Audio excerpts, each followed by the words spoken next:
خورشید زیایی معاون اولی دیرکتوری مرکز تحقیقات استراتژی جمهوری تاجیکستان تعیین گردید.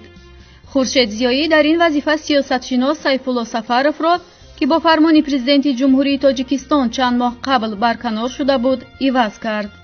گفتنی است سیفالله سفرov در حالی از وظیفه برکنار و به نفقه گسیلانیده شد که در نشست سال گذشته سازمان امنیت و همکاری اروپا نتوانست هیئت زیر رهبری او از منفعت رژیم تاجیکستان دفاع کند.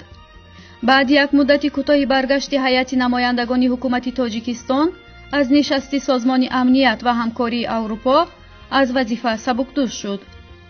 بعد برکناری سیفالله سفرov تا تعیین شدن خورشید زیایی، این کرسی معاون مرکز تحقیقات استراتژی جمهوری تاجیکستان خالی بود. خورشید زیایی دکتر علم‌های فلسفه بوده تا این زمان در وزارت معارف و علم جمهوری تاجیکستان ایفای وظیفه داشت.